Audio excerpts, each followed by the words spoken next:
Hey, what's going on, everybody? This is Tyrone back with Tech Life. And in this video, I wanted to discuss some of the information and updates that I got from T-Mobile presenting at CTIA. I wanted to talk about that in this video. Something also to note, once again, even after the earnings, T-Mobile is now just flat out saying best network. As I've stated before, there was always the overall, there was 5G fastest, 5G largest. Now it's just best network. That's what T-Mobile is saying. Best value, best network, best experience. And that's something that I wanted to point out to start off this video. Now, a few things that were discussed. T-Mobile is ahead in the technology department by quite a lot. Not necessarily just the size of the network, but also if we're talking about a platform for innovation, right? I mean, T-Mobile has been scaling standalone since 2020. You can see their first and largest nationwide scaled standalone 5G network. That started in 2020 with the low band piece, and then it expanded with the mid band piece. And now they have already advanced into 5G advanced on that standalone core. Now, does that really mean much? For those of you who watched my 5G advanced video, it's not really big in that sense for the consumer. It's more business oriented and creating that innovation on that platform from the 5G advanced.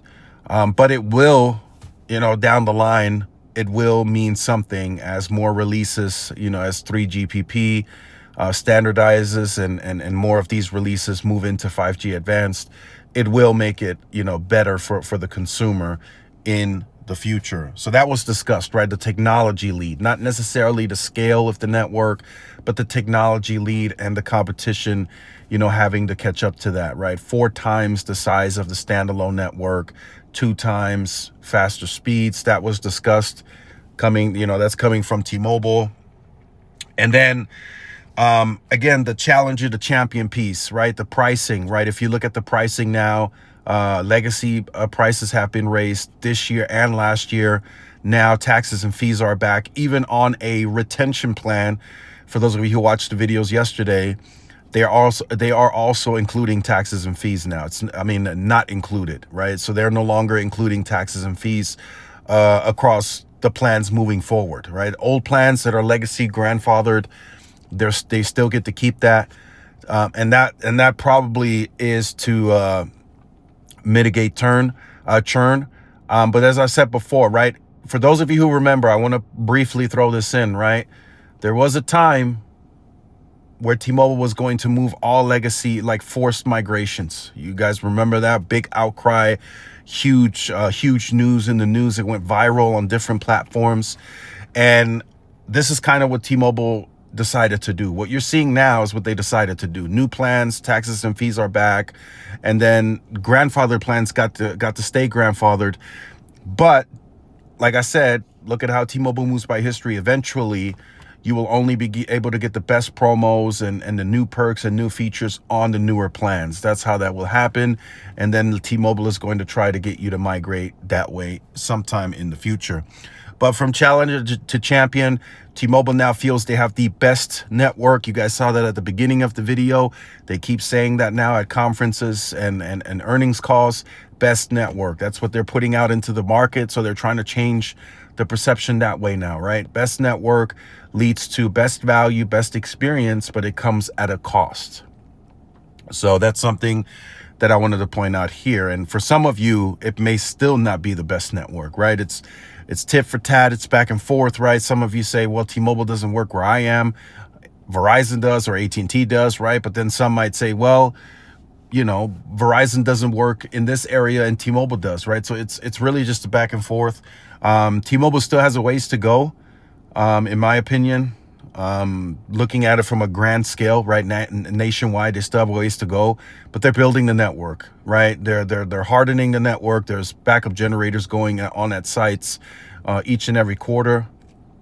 Again, that needs to be scaled, right? You can't just, flip a switch and boom, all sites have backup generators.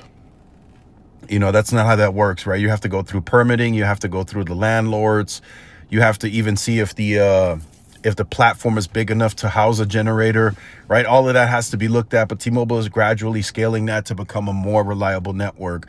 So it all is going to add up at some point in time, but it is going to lead to a higher cost. And that leads me to the next point, the higher cost, right? They already talked about 6G during this conference, the CTIA. It was about a 16-minute presentation from Ulf Edwardson. He's in charge of the network, and they're already talking about and discussing 6G. And he was quite a bit more detailed than I anticipated.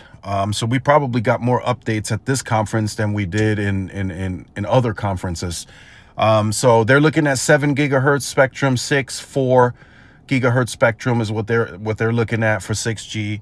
And they're looking to get about 400 megahertz. That's going to be very expensive, right? So now you're kind of starting to see the transition where they're looking for margins, free cash flow, lots of money, so they can compete at those auctions that are up and coming, right? They want 400 megahertz, and then you can see here from 5G to 6G. So they're already looking into 6G, right? They talked about he talked about AI RAN. It's going to be called T-Cloud. They're looking to put that AI natively into 6G.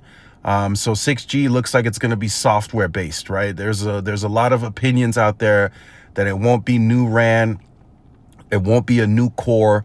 It'll all be software, moving through software in real time, like dedicating resources. Say for example, this is just an example. Say the wireless traffic is down in any given area, right?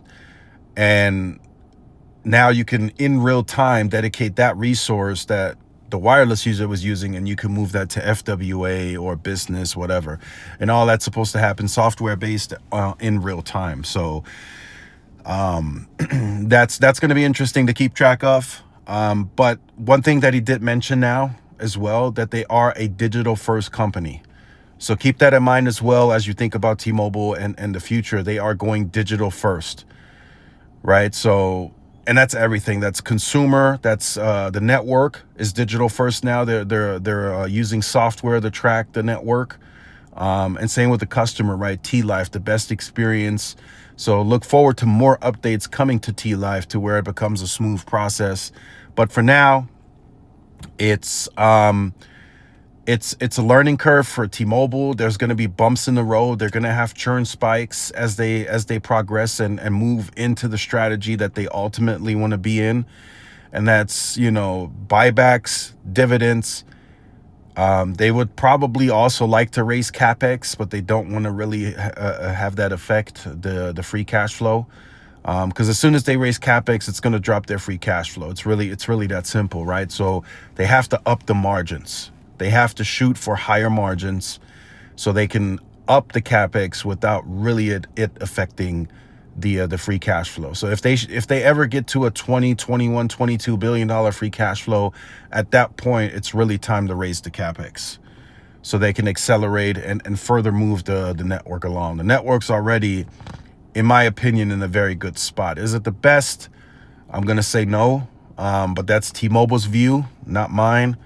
They still have a ways to go, but they're moving along very quickly. I'm getting a lot of messages from tower climbers. They're getting a lot of work from T-Mobile, and it's in and out, right? It's like, hey, we want you to put up these 4 new co-locations.